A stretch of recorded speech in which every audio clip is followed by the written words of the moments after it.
Halo guys, selamat bertemu kembali dengan saya Guntur Firman Aprianto di channel Kreatif Cilik. Ya, terima kasih buat subscriber baru dan selamat datang saya ucapkan. Kemudian buat subscriber yang masih setia, terima kasih saya ucapkan. Terima kasih untuk senyumnya yang sangat manis saat nonton video ini. Ya, tentunya kalau saya senyum begini kelihatan manis ya.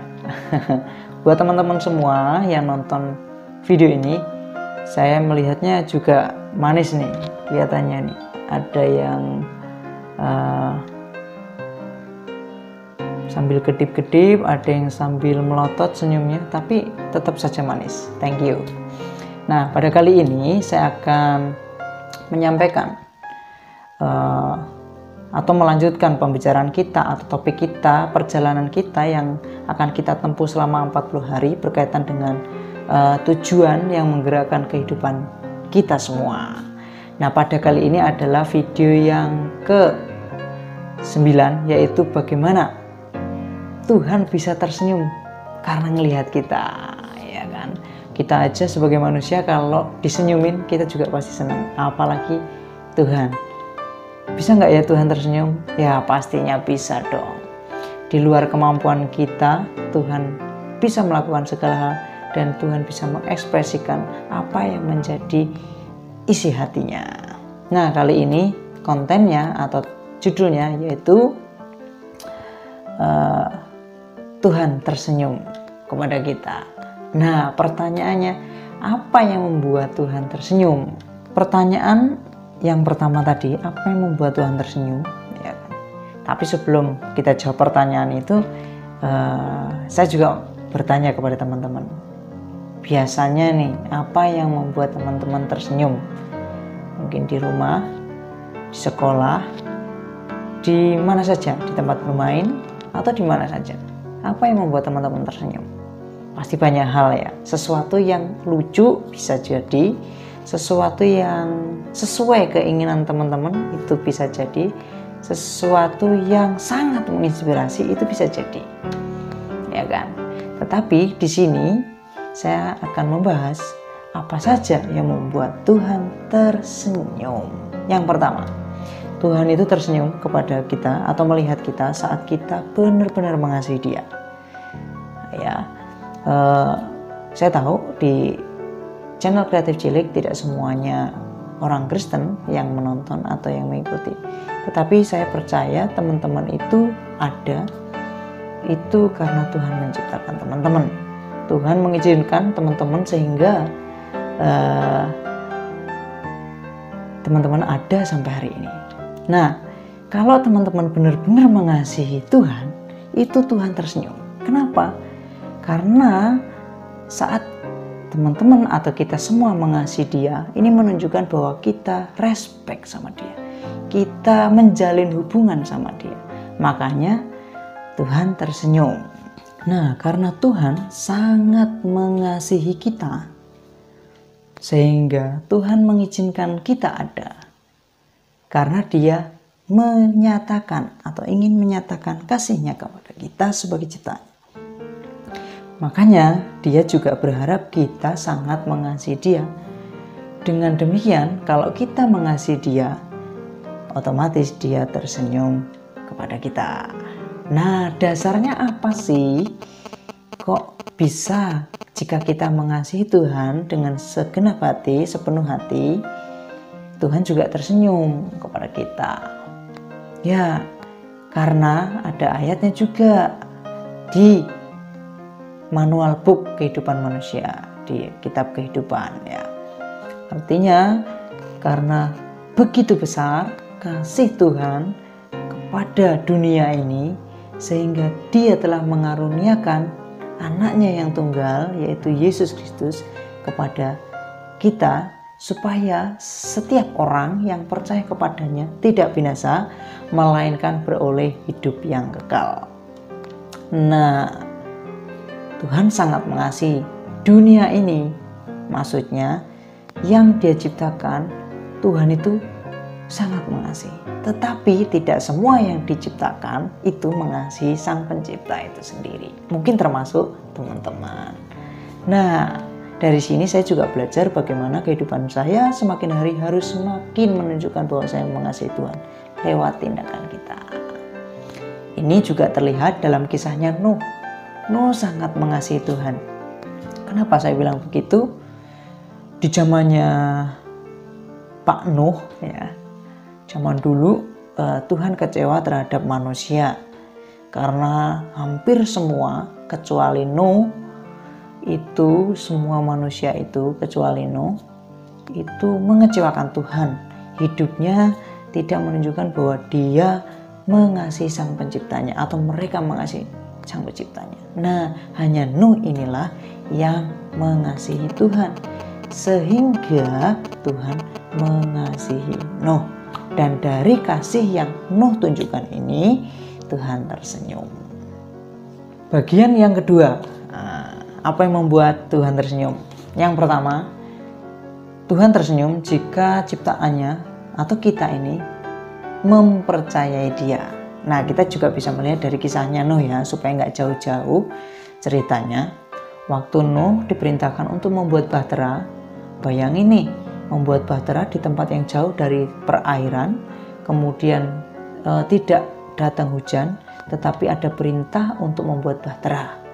Tetapi si Nuh ini atau Pak Nuh ini tidak banyak tanya. Dia mempercayai bahwa apa yang dikatakan Tuhan itu baik. Dan karena percayanya yang sangat tinggi kepada Tuhan, Tuhan tersenyum kepada Nuh. Di bagian ketiga, Tuhan tersenyum kepada kita itu saat kita mentaati Dia. Nah, jika kita tidak taat kepada Tuhan, maka Tuhan tentunya tidak tersenyum. Karena di sini konteksnya apa yang membuat Tuhan tersenyum? Ya, karena kita mentaati Tuhan. Kembali ke kisahnya Nuh ya, supaya kita bisa runtut dan teman-teman bisa memahami.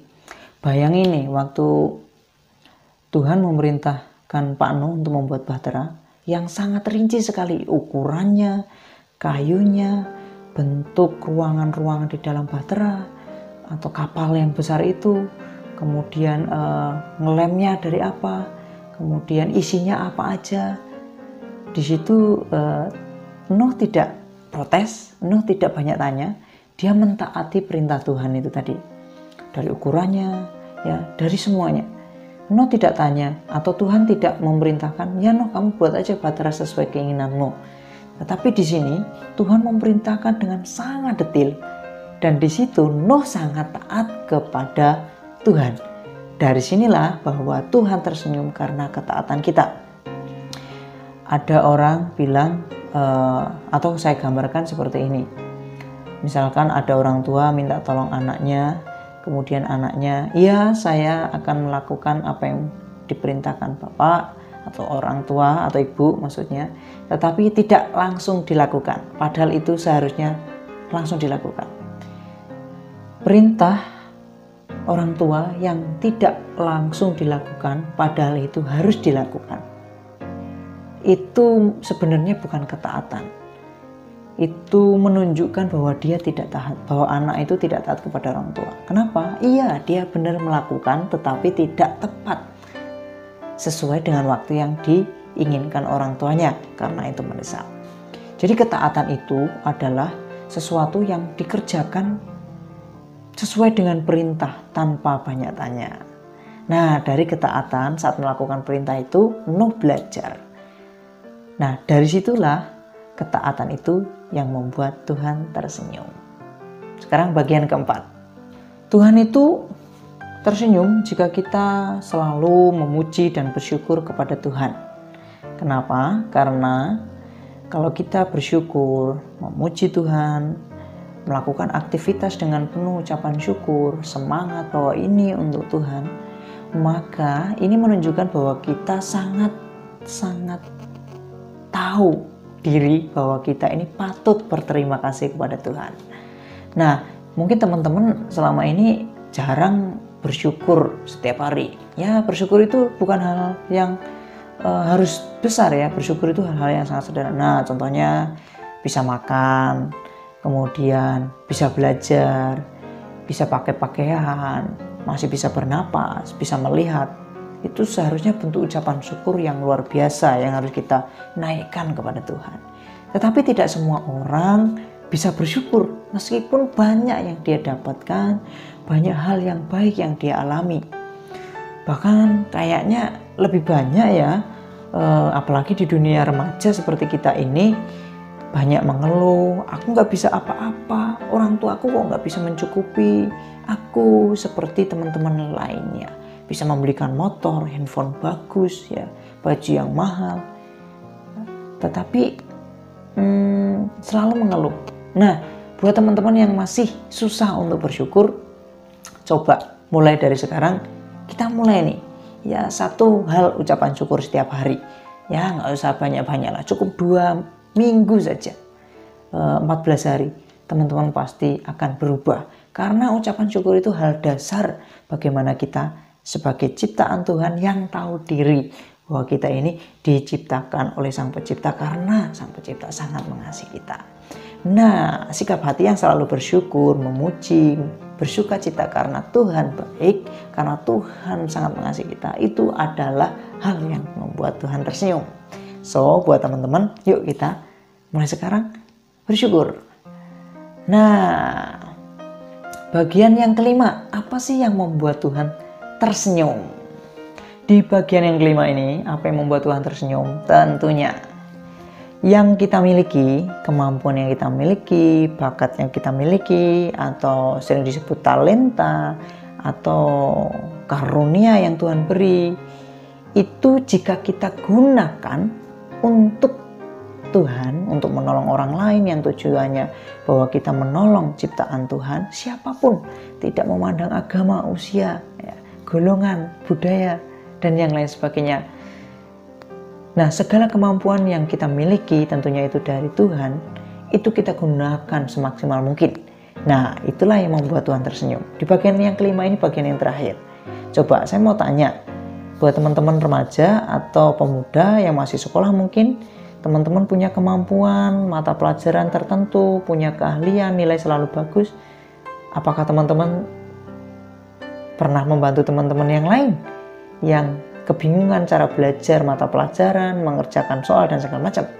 Jika teman-teman hal sederhana aja nggak mau membantu, ya sayang sekali. Seharusnya Tuhan tersenyum karena perbuatanmu, memaksimalkan kemampuanmu, potensimu. Tetapi kalau tidak dilakukan, ya sayang sekali ya. Masa kita udah diberikan secara cuma-cuma, tapi kita tidak mau melakukan. Jahat sekali kita.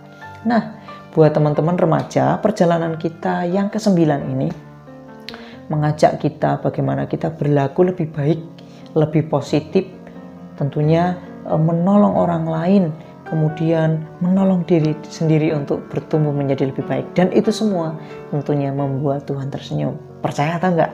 Kalau enggak percaya, coba tanya sama Tuhan Sang Pencipta itu. Tanya saat berdoa malam, ya kan? Tanya, merenung, atau baca manual kehidupan. Jadi kalau mau baca manual kehidupan atau manual book, jadi kalau biasanya ada alat itu selalu ada manual book dari pabriknya ya. Manual book itu adalah petunjuk bagaimana cara menggunakannya. Nah, manusia itu sebenarnya ada manual booknya. Bagaimana manusia berlaku menggunakan apa yang dia miliki, kemampuan yang dia miliki, cara menggunakannya itu baca di manual booknya. Kalau teman-teman yang non-Kristen nggak tahu apa manual book manusia, tanya teman-teman yang Kristen, pasti tahu tuh. Nah, jangan sampai teman-teman yang Kristen malah nggak tahu manual book kita sebagai orang percaya kepada Tuhan. Nah, kalau teman-teman baca manual book, pasti teman-teman tahu.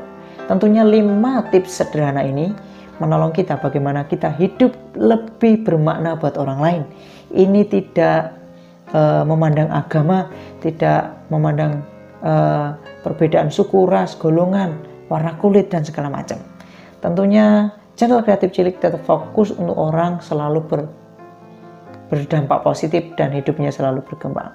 Jika video ini bermanfaat, silakan share. Jika video ini tidak bermanfaat menurut teman-teman, ya renungkan saja apa yang kita pelajari hari ini, bahwa Tuhan bisa tersenyum loh karena kita melakukan apa yang Dia inginkan. Bye bye, God be with you. Subscribe ya. Bye bye.